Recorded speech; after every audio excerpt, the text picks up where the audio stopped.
I'm Jill. I'm Kyla. We are travel photographers and vloggers. We're pretty proud of the photos, and I guess a lot of people are starting to enjoy them, but it did get bigger than we ever thought, and now we're trying to use it as a vehicle to travel elsewhere and keep staying on the roads. Recently crossed the United States, and now we are in Italy. It's day 2 here in Rome, and we're about to get on the Hop On Hop Off bus tour. Let's go, let's go, let's go.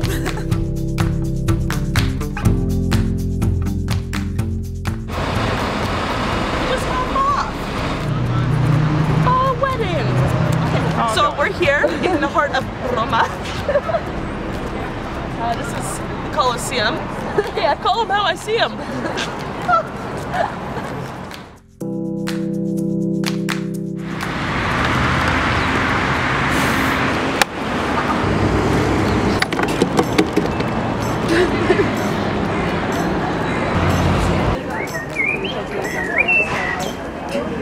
Is this a tripod?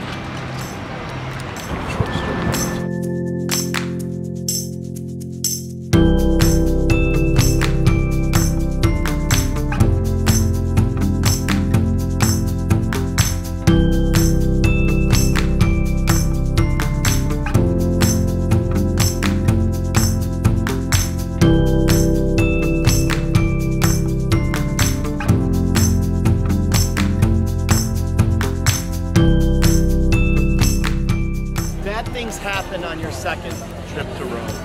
And if you don't believe me, all you have to do is ask Giordano Bruno. For those of you who've been in Rome before, have you noticed we have a church or two here? Yeah, we have 940 Catholic churches alone, 1,000 houses of worship. This is Lauren. We're Canadians and a Californian in Rome. Lauren runs Young in Rome, and she's going to take us on a tour. Well, Young in Rome was started 2009. A couple of guys who wanted to create a blog for expats. We sort of gave it on to someone else, who then gave it to someone else, so that's how Flavia and I met. We can complain sometimes about like inefficiency, traffic, bureaucracy, that kind of stuff. But once you get used to the lifestyle, it's like really hard to go back. Work, and you just sort of talk about competing about work. Yeah. And in Rome, you're like, no, I'm really tired, and I was like, take a break, go to the beach, you know, like let's have another coffee break. It's kind of like the focus is on living instead of on working, and it's really nice. So we're in the district called Coppe, which was built in 1919, and it's a really distinct, unique part of Rome. There was one architect who did this, and after he did it, they never built anything else similar.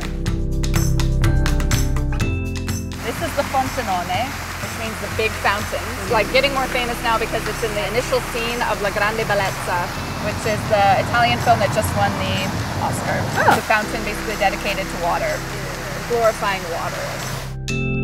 So we just passed the Vatican. St. Peter's considered the first pope of Rome, and that's where he's buried. And so that's sort of the center of like Baroque art and architecture.